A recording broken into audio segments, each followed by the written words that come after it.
네, 여러분 안녕하십니까, 김종훈입니다. 어, 퇴근 후 하는 거 오랜만에 다시 하는 것 같아요. 원래 지난 주말에 좀 해드리려고 했는데 여러 현안들이 겹치다 보니까 그 현안 중심으로 좀 말씀을 드리느라 못했습니다. 근데 오늘도 이제 좀 현안 중심으로 다시 한번 말씀드릴까 하다가 그래도 기본에 좀 충실하자는 생각이 들어서 현안과 한능검을 다시 한번 좀 엮어서 좀 오늘은 문제를 한 10대 개 정도를 좀 풀어보는 시간을 좀 가졌으면 좋겠어요. 왜냐면은 2022년 11월 14일 오늘이 우리 민족사에 있어서 굉장히 여러 평가를 받고 있는 박정희 대통령의 소위 말하는 이제 생일, 탄신이라고 하더라고요. 탄신일. 그 구미 지역에서 경상도에서는 아무튼 오늘이 이제 태어난 날이어가지고 그럼 한능검에서는 과연 박정희 대통령을 어떻게 다루고 있나? 우리 역사가 평가하는 대로 친일파, 독재자, 혹은 뭐 민족의 뭐 경제 대통령, 뭐 이런 식으로 좀 상반된 평가들을 받고 있나? 한번 그런 거 좀 살펴봤으면 좋겠다는 생각이 들더라고요. 그래가지고 제가 한능검에 나오는 그 문제만 그 박정희 대통령 관련된 문제를 쭉 찾아보니까 박정희 대통령의 관련된 문제들은 역시나 이렇게 나오는구나 라는 거를 확실히 이제 패턴이 있다는 걸 알았어요. 그 결과적으로 먼저 이것부터 말씀드리면은 박정희 대통령의 그런 뭐 친일적인 행보, 관동군 장교였고 일본 이제 만주 사관학교를 거쳐서 일본 육사를 거쳐서 친일 행보를 보인 뭐 그런 거 안 나옵니다. 그런 거 안 나와요. 그리고 이제 실제로 이제 남로당 활동을 하다가 뭐 그 이제 전향서를 쓰고 뭐 이런 거 안 나와요. 이런 거 안 나오고 이제 1960년에 4.19 혁명을 거쳐서 그리고 이제 61년에 5.16 군사 쿠데타를 일으키고 그리고 이제 군복을 벗은 뒤에 대통령이 되는 그리고 나중에 이제 유신을 선언하고 그 과정에서 18년 장기 독재 집권에 있었던 그런 행보, 그 시대에 무슨 일이 있었나, 그 어떤 정치적 행동을 보였나 이런 거 중심으로 나옵니다. 한번 실제로 한번 문제를 한번 풀어보도록 할게요. 시간이 벌써 12시. 제가 바빠가지고 정신이 없었어요. 늦게 밥 먹고. 아무튼 한번 좀 볼게요. 다음 기사의 사건에서 일어난 정부의 그 시기에 통일 정책으로 오른 것은 광주 대단지 주민 5만 명 대규모 시위. 경기도 광주시에 있는 대단지에 5만여 명을 강제로 이주시키는 과정 속에서 발생한 그런 대규모 시위인데 굉장히 보기로 잘 나오는 박정희 정부, 박정희 정권 당시에 있었던 가장 대표적인 사건 중에 하나가 굉장히 인권 침해가 심했던 사례거든요. 그 당시에 있었던 그 박정희 정권에 있었던 사건 중에 중요한 사건 중에 하나로 언급되는 그게 이제 광주 대단지 사건이고, 그러다 보니까 실제로 박정희 정부의 통일 정책으로 옳은 것을 찾으라는 거예요. 보기 1번. 남북한이 유엔에 동시 가입했다. 여러분 이거 언제예요? 맞습니다. 노태우 정권이 북방 정책을 추진하는 과정 속에서 남북한 유엔에 동시 가입이 1990년대 초반에 일어나죠. 14남북 공동선언 발표. 이거는 노무현 대통령이 김정일 당시의 위원장을 만날 때 이 판문점을 걸어서 넘죠. 그리고 나서 14남북 공동선언을 마지막 해 이제 달성하고 한반도 비핵화 이건 아니죠. 남북 조절위원회를 설치하여 통일 방안을 논의했다. 여러분 정답은 이거네요. 왜냐면은 박정희 대통령 시기에 김일성의 서로의 이제 뭐랄까 독재, 서로 굉장히 극단적인 극좌와 극우의 정부다 보니까 뭐랄까요, 서로가 서로에게 필요하기라고 해야 될까요? 아무도 예상 못했던 7.4 남북 공동선언을 발표해 버려요. 그게 한반도의 뭐 평화를 위해서는 우리가 뭐 서로 전쟁을 하면 안 된다, 막 이런 식의 내용으로 해가지고 누구도 예상 못했던 7.4 남북 공동선언을 발표를 하고 이에 따른 후속 작업으로서 남북조절위원회가 설치돼요. 통일 방안을 논의하였다곤 하죠. 근데 과연 여기서 논의한 그 통일 방안이 첫걸음으로서는 굉장히 유의미하지만 과연 그게 진정성이 얼마나 있는지는 저는 솔직히 잘 모르겠어요.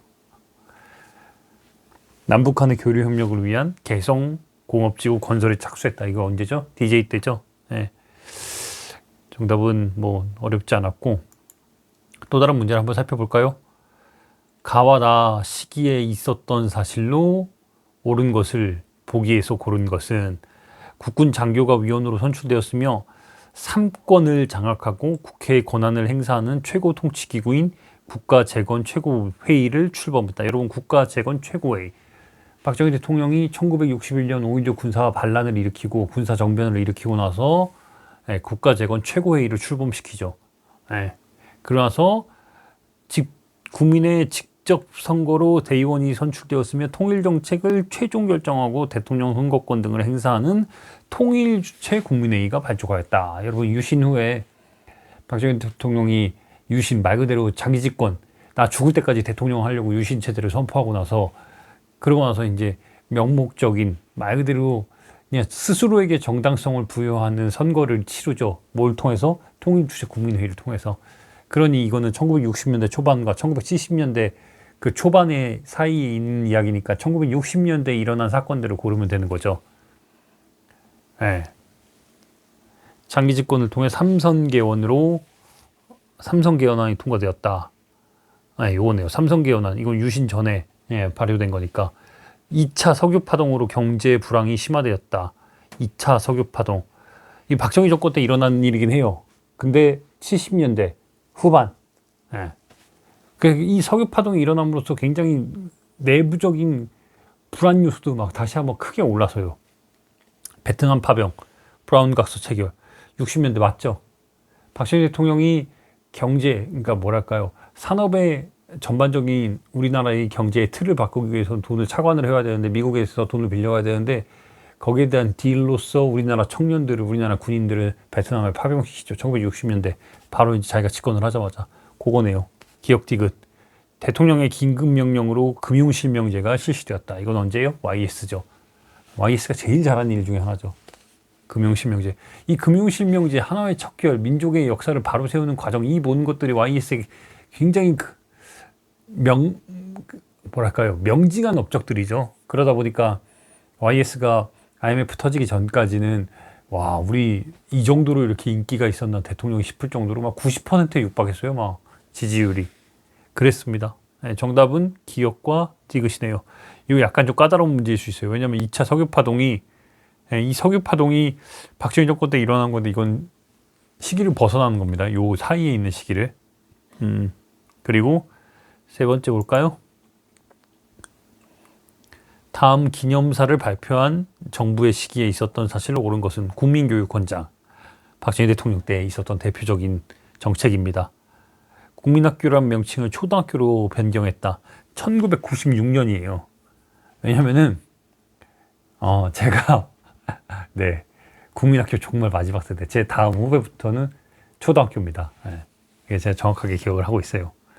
나이가 엄청 많죠, 제가. 과외 전면금지와 대학 졸업 정원제를 시행했다. 요거는 과외 전면금지는 여러분, 본인은 이거 누구예요? 대머리 전시죠. 문맹 국민 완전 대치 5개년 계획을 수립하여 추진했다. 이승만 대통령 때예요. 왜냐하면 여러분, 일제강점기를 거쳐서 문맹률이 상당히 우리나라도 높았어요. 그러다 보니까 일단은 국민들의 문맹률을 퇴치하겠다는 정부의 그 기본적인 계획이 있었고, 그 과정 속에서 이 5개년 계획을, 문맹 국민 완전 퇴치 5개년 계획을 수립해서 추진했죠. 미국에서 시행되고 있던 633, 지금이랑 똑같죠. 초등학교 6년, 중학교 3년, 고등학교 3년. 이 학제를 처음 도입한 거, 이거 헷갈릴 수 있네요. 근데 여러분, 미국에서 모든 기본적인 제도, 원조, 이런 미국에서 이렇게 돈이나 기본적인 지원들, 뭐 시스템 다 박정희 정부 때? 아니에요. 그 전이에요. 이승만 정권 때 다 받아온 겁니다. 이승만 정권 때예요. 중학교 입시제도를 폐지하고 무시험 추천제를 실시했다. 요거네요. 자꾸 경쟁이 막 너무너무 심해지니까 그때 무슨 그 고위직의 교육비리까지 막 터지고 했어요. 그다음에 이거를 막 중학교 그게 무슨 그게 무슨 파동이더라. 예, 막 뭐 사고가 연이어 터지고 하니까 이래서는 안 된다 해서 중학교 입시제도를 폐지하고 무시험 추진제를 실시했습니다. 요겁니다. 정답은 5번이네요. 조금 까다로울 수 있었어요. 네 번째 문제를 한번 볼까요? 밑줄 그은 정부 시기에 있었던 사실로 옳은 것은 100억 달러. 지금 저희가 다루는 이 모든 문제들은 여러분 다 박정희 시기에 관련된 박정희 정권 그 18년 동안 있었던 이야기를 다루는 겁니다. 100억 달러 수출, 이 광화문의 요 사진도 엄청 자주 나오는 문제죠. 경제개발기구에 가입했다. OECD에 가입한 건 여러분 YS. 예. OECD에 너무 일찍 가입했다는 그래서 비판을 받았죠. 이 가입하고 나서 얼마 뒤에 IMF가 터진 거죠. 미국과의 자유무역협정 FTA. 이거 노무현 대통령 당시에. 제가 이 당시에 이제 대학생 때였는데 FTA 반대한다고 엄청 시위를 많이 했죠. YH 무역 노동자들의 농성을 강경 진압했다. 이거네요. 3번. 왜냐면은 박정희 정권이 무너지게 된 직접적인 계기가 물론 부망쟁이고 김재규의 흉탄에 의해서 박정희 대통령이 죽임을 당한 거지만 기본적으로 이런 요소들이 정권이 무너지는 이런 요소들이 다 있었어요. 이 YH 노동자들이 박정희 정권에 이제 탄압받는 과정 속에서 막 신민당사로 들어가고 그 과정에서 이제 YS가 등장해서 YS가 어마어마하게 반대 투쟁을 이끌고 그런 일이 있었던 거예요. 요게 금융실명제 YS가 한 거죠.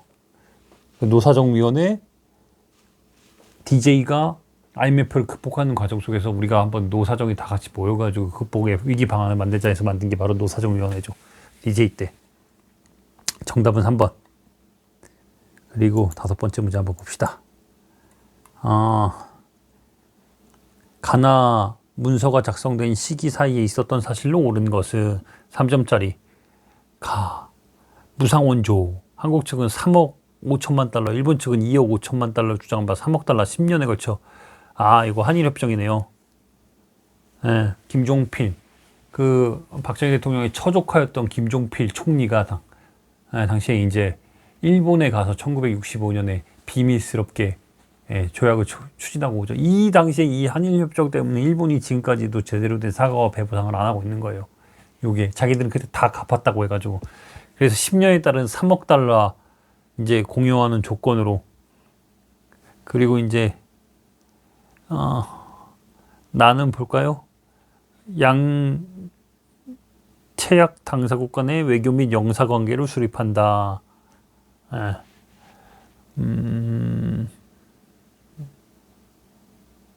오케이. 결국에는 1965년에 협약이 일어난 거니까 그 이후에 발생한 이게 이제 1965년에 한일 협약이 발동이 되고 나서 정말 전국에 들불처럼 막 시위가 일어납니다. 대표적인 게 6.3 시위예요. 요거죠. 정답은 2번. 근데 한미 상호 방호 조약이 체결됐다. 이승만 정권 때. 반민족행위 특별조사위원회가 경찰이 습격했다. 48년에 반민특위가 만들어지고 49년에 이승만 대통령이 노덕수를 살린다면서 반민특위 습격을 지시를 하죠. 요거 평화통일론을 주장한 진보당의 조봉암이 구속되고 사형당했다. 여러분 이거 언제예요? 이승만 정권 때 후반부에. 이제 신익희 선생이 대선을 치르는 과정 속에서 갑자기 급작스레 돌아가시고 조병호 박사 마찬가지로 사망 미국에서 돌아가시고 그런 과정 속에서 이제 조봉암이 이제 진보당의 세력으로 이제 쫙 이제 치고 올라오니까 위기를 느낀 이승만 대통령이 여러분 어떻게 해요? 죽여버리죠. 사법 살인을 시켜버립니다.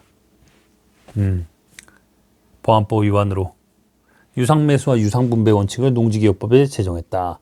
이것도 이승만 대통령 당시에 토지개혁 과정 속에서 일어난 일이죠. 그리고 다음 문제 한번 볼까요?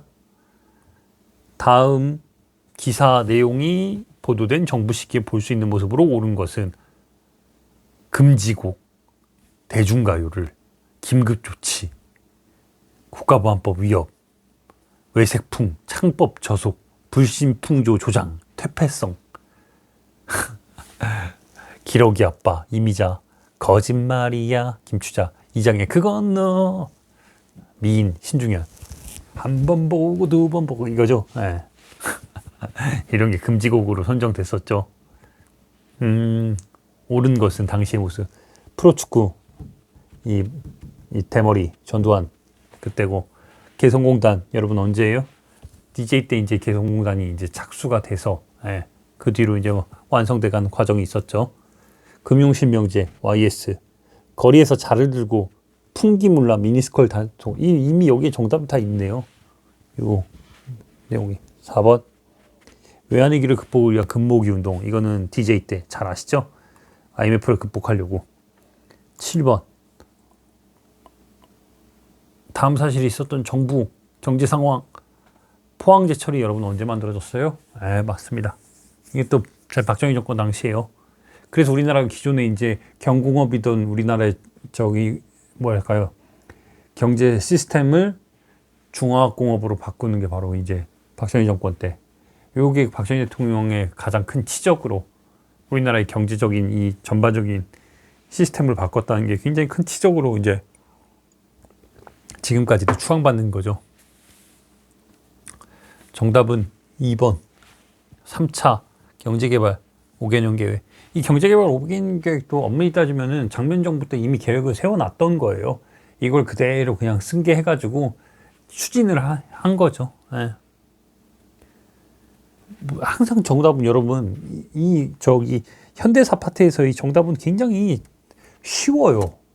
왜냐면 이 디테일하게 막 이런 걸 묻는 게 아니라 1년의 대표적인 사건들을 지금 보면 알겠지만 1년의 대표적인 사건들을 보기로 제시한 다음에 그 정부가 추진했던 정책들 이런 것들을 그냥 구분해서 툭툭 넣으면 되는 거예요. 그냥 자연스럽게 이 정부가 왜 이런 선택을 했는지 그냥 알면은 굉장히 쉬워요. 그래서 제가 한국사로드 3권에서 이런 내용들을 이런 시험에서 점수를 당연히 고득점을 받는 방법을 각 정부별로 다 풀어냈습니다. 이 책 이제 3권에서. 그래서 그렇게 어렵지 않은 파트예요. 항상 제가 그때마다 느끼지만, 왜냐면은 보기도 나오는 이 보기도 되게 비슷해요. OECD, 우리 앞서 본 대로 YS, 5개년 계획 박정희, 한칠레 FTA, 언제? 노무현 대통령 때 한미 FTA 이후에서 한칠레. 그래서 굉장히 반발이 당시 심했어요. 그리고 대통령 긴급명령 금융실명제, 이 YS라고 제가 말씀드렸잖아요. 인기 어마어마하게 높았다고. 3조 호황으로 물가가 안정되고 수출이 증가했다. 이게 노태우 대통령 때예요. 3조 호황. 굉장히 뭐 석유가도 낮고 국제 뭐 달러도 낮고 하니까 우리나라가 이제 막 신흥 개발 도상국으로 막 엄청 확 그냥 이제 해외여행 막 나가고 막 그때죠. 이거예요. 3조 호황. 운이 좋았죠. 노태우 대통령. 이건 받고. 8번. 아이고. 인혁당 사건이네요. 이 인혁당 사건인데, 이게 사법사, 우리 전 세계에 있어서 가장, 사법 역사상 암흑의 날로 선포했던 그 인혁당 사건.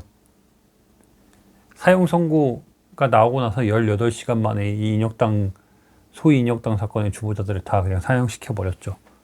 네, 그때 이야기네요. 언젠가 기회가 되면 제가 인혁당 사건에 대해서 좀 더 얘기를 좀 해드릴게요. 요거는 좀 박정희 대통령이 왜 박정희 정권이 제가 우리 역사에 있어서 어찌 보면은 정말 용서받지 못할 이유 중에 하나가 바로 이런 것들 때문이에요. 네. 박정희 대통령의 그런 대통령 전에 친일적인 행보는 어차피 나온 그 당연한 부인할 수 없는 사실인데, 독재 정권을 유지하는 과정 속에서 이런 인권 탄압, 민주주의를 압살하는 과정들이 너무너무 심각하게 일어났어요. 이런 것들. 정답은 여러분, 우리 지금 계속 봤죠? YH. 네. 삼천교육대. 이 빠박이, 전두환. 이때죠. 조봉암 제거. 언제예요? 이승만 대통령. 금융실명제. YS. 한미상호. 네, 방어조약. 이거 언제예요? 한국전쟁 중에 이승만 대통령. 이때 넘겨진 전시작전 통제권이 지금 2022년 현재까지도 70년이 넘게 미국이 갖고 있죠. 그러니 여러분 자꾸 이 정부 들어서 뭐 우리나라가 무슨 핵을 뭐 어떻게 한다? 말도 안 되는 얘기예요. 총알 한 방 제대로 못 쏴요, 솔직히. 전시작전 통제권이 없는데 평시작전 작전 통제권은 노무현 대통령 때 가져왔죠. 그것도 막 가져올 때 아유 막 나라 망한다고 항상 말씀드리죠. 외세에 의지하는 순간 나라는 그냥 망해요. 뭐 멀리 갈 거 있습니까? 근데 이제 이 자주적인 국방을 추진하는 과정 속에서 결국엔 다 가져와야 되는데 이런 제대로 된 준비 없이 자주국방을 외친다? 정말 그냥 진짜 입으로만 떠드는 거예요. 정답은 2번. 그리고 9번째 문제 볼까요? 군사 원조, 월남 파견, 병력, 경제 원조, 접수한 정부 시기 외교. 이것도 쉬워요, 여러분. 그냥 딱 보자마자 답이 나오죠. 1965년 한일협정을 체결하고 국교 정상을 추진했다. 이로 인해 발생한 게 6.3 시위. 정답 쉽죠. 유엔 동시가입. 북방정책을 추진했던 누구예요? 노태우 대통령 때. 북방정책, 중화인민공화국, 대만과의 수교를 끊어버리고 중국과 수교를 맺은 누구? 노태우. OECD, YS, 한칠레. 누구? 노무현 대통령. 정답이 그냥 탁탁탁 나오죠. 이거 어렵지 않아요. 무상원조. 이거 다시 한번 또 나오네요. 또. 이거 한일협정에 대한 이유. 정답 2번. 이거 뭐 우리 풀었던 것 같은데? 그죠? 6.3시 나왔다. 그리고 국교 정상화, 한일회담, 6.3 시위 때 얘기네요. 1965년 한일협정에 나타나니까 이 사건이 일어난 정부의 경제 상황. 이것도 쉽네요. 5번. 다 우리 앞서 본 내용들이에요. YS와 그리고 이제 노무현 대통령 당시에 있었던 것들 보기로 나왔네요. 그리고 거의 다 왔습니다. 조금만 더 풀고 장발과 미니스커트 다 이 정부의 시기. 아까 얘기했죠. 금지곡 막 설정. 그러니 여러분 뭐겠어요? 정답은 3번 농촌군대로 새마을운동. 그래서 막 초록색 모자 쓰고 많이 다니잖아요. 그거예요. 그때부터. 이 호주제 폐지만 이게 좀 중요한 내용이에요. 이게 노무현 대통령이 굉장히 중요한. 그러니까 각 정권이 추진한 정책들을 보면 이 정권이 추구하고자 한 그 목표와 방향들이 보여요. 노무현 대통령이 보면은 물론 FTA는 세계 시장의 흐름상 추진한 거지만 민주주의의 발전 측면에서 이런 거, 이 호주제 폐지 정말 중요한 얘기거든요. 이혼을 해도 여러분, 그러니까 예를 들어 부부가 살다가 안 맞아서 이혼을 해도 남편의 성을 계속 따라가는 이상한 제도가 이 호주제예요. 근데 요거를 극복시킨 거죠. 정말 힘들게 극복해서 호주제 폐지시켰죠. 이 전대갈 이 대머리는 저기 이런 거 3S 정책, 스크린 섹스 그리고 스포츠를 통해서 프로야구단을 창립했고, 뭐 이런 얘기네요. 금모기 운동은 DJ 때고. 그리고 14번 베트남 파병 경부고속도로 유신 다음 정부의 시기의 모습 적절한 거. 농지개혁법 아니죠. 이거는 이승만. 금융실명제 YS 외환위기 DJ 한칠레 노무현 한독 근로자 채용협정에 따른 서독. 요거죠. 5번. 그래 독일로 많이 갔죠. 돈 벌러 외화 번다고. 그리고 15번 월남 파견 상당량의 장비 제공 경비 부담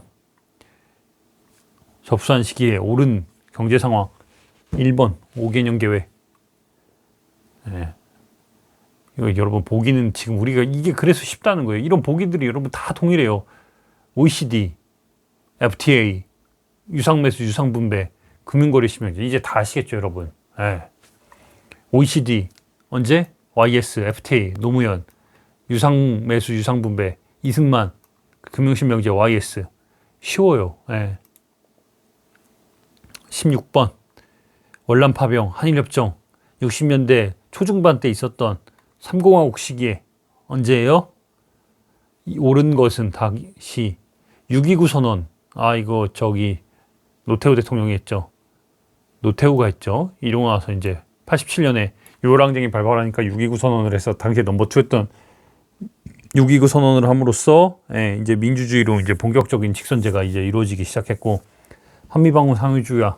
이거는 이승만 대통령 때 서독 3번 정답, UN, 노태우, 경제개발, YS. 그리고 17번 베트남 파병. 정답은 3번 새마을운동. 그러니까 이제 진짜 벌써 우리 지금 이제 18번째, 제가 이제 이것까지만 19번, 이제 두 문제만 더 풀고 여러분 그만할 건데, 그래프가 나타난 시기에 옳은 경제, 옳지 않은 것을 고르라는 거네요. 1인당 국민총생산이 이제 400달러까지 올라가고 200달러 수준이었는데, 그리고 70년대 들어서 이제 800만 달러. 이제 이렇게 쭉 이제 이렇게 경제가 이제 올라서는 그 모습을 하고 있어요. 옳지 않은 거. 저고가 정책 맞죠? 왜냐하면 도시 노동자들이 늘어나니까 쌀값을, 임금 자체를 굉장히 낮췄단 말이에요. 그러니까 이 도시 노동자들을 위한 쌀값을 정부 차원에서 굉장히 조절을 많이 했어요. 이게 저고가 정책이에요. 서독의 광부, 이거 맞죠? 건설업 중동을 위해 본격화, 잠깐 보류. 경공업 중심으로 건설업 중동. 당시에 70년대 들어서면서 많이 이제 중동으로 많이 갔어요. 저희 큰아버지도 그랬고, 한국 경제의 대외 의존도가 심화되었죠. 그렇죠. 이런 것들을 이제 저가 정책을 유지해야 되니까 점점 뭐 원자재를 수입해 와가지고 이거를 막 많이, 그럴 수밖에 없죠. 경제 의존도가 더 높아지죠. 경공업 제품의 중심으로 수출이 증가하였다. 아니죠. 여러분 이거 보면 이걸 바로 알 수 있어요. 1960년대 경공업을 거쳐서 갑자기 수출이 확 늘어나요. 이게 왜 그래요? 중화학, 포항제철 같은 거 만들어지면서 중화학 담지가 형성되니까 경공업으로 수출이 증대한 거죠. 예. 이게 아니라는 거죠. 이게 아니라, 제가 말을 잘못해요. 중화학공업으로 변화됐다는 거죠. 이게 가장 큰 특징이에요. 박정희 정권에서 가장 내세우는 경제 정책의 가장 큰 효과, 경공업에서 중화학업으로 바뀌었다. 그러니 여러분 정답은 뭐예요? 5번이죠. 그리고 끝으로 한 문제, 마지막 문제네요. 19번째. 와, 19개 풀었네요. 광주 대잔지 또 나오네요. 우리 1번에서 풀었던 거. 사건에 대한 더 적절한 것은 6월 민주항쟁으로 노동자들의 요구를 분석한다. 핵폐기장. 아이고, 핵폐기장 나왔네요. 이 핵폐기장은 여러분 노무현 대통령 당시입니다. 새만금이 이때 경제개발에 따른 급속화 도시화 문제를 알아본다. 정답은 이거네요. 이 자체가 경기도 광주의 2호 자체가 경제개발에 따른 급속화의 도시화 문제로 인해서 발생한 거죠. 여기에 있는 원래 거주자들을 막 강제적으로 공단을 뭐 만든다는 이유로 해가지고 막 그냥 다 보내버리죠. 토지조사, 사회에 미친 영향 아니죠. 일제강점기 토막민의 실태와 그에 대한 대체, 이건 아니죠. 그러니 여러분 뭐겠어요? 정답은 3번. 네, 지금 19문제나 풀었어요. 한 거의 30분에 걸쳐서. 이제 그 흐름은 이제 알겠죠. 박정희 대통령이 어떻게, 박정희 정권이 어떤 식으로 문제의하는 거면 출제가 되는지. 근데 비단 박정희 정권 시기에 있었던 얘기만 한 게 아니라, 박정희 정권을 우리가 지금 봄으로써 앞서선 이승만 정권 때 추진됐던 내용들, 박정희의 18년 독재 정권을 거쳐서 탄생한 전두환의 그런 7년 집권 시기에 있었던 3S 정책들, 이후에 6.29 선언을 거쳐서 직선제를 통해 탄생한 노태우 정권의 그런 북방 정책들, 그리고 YS 문민정권, DJ의 IMF 극복해 가는 모습들, 그리고 노무현 대통령의 민주주의를 향한 노력들, 이런 것들의 일련의 흐름들이 지금 우리 19문제를 통해서 다 살펴볼 수 있었죠. 그러니 한능검 여러분 어렵지 않아요. 솔직히 말씀드리면 이런 일련의 흐름들만 쭉 갖고 있으면은 한능검에서 뭐 특히 이쪽 후반부 문제는 45번대 이후에 나타나는 이 5문제는 솔직히 정말 그냥 한 5문제를 1, 2분 안에 풀 수 있을 정도로 되게 쉬운 문제들이 많죠. 근데 이런 쉽게 얘기할 왜 쉽다고 제가 자꾸 얘기를 하냐면은, 왜 이런 정부들이 민주주의의 발전 과정 속에서, 경제를 성장시키는 과정 속에서 이런 정부들이 왜 이런 선택을 했는지를 그냥 자연스럽게 이해하면 돼요. 어렵지가 않아요. 근데 이 선택을 하는 게 왜 했는지, 자기의 무슨 이유 때문에 이러한 선택을 했는지를 약간의 좀 더 관심과 공부를 조금 더 해주면은 여러분들이 이쪽 파트 푸는 데는 전혀 어려움이 없습니다. 네, 박정희 대통령 생일이라 박정희 정권 당시에 있었던 일을 이야기를 했는데 이 부분은 여기까지 하도록 할게요.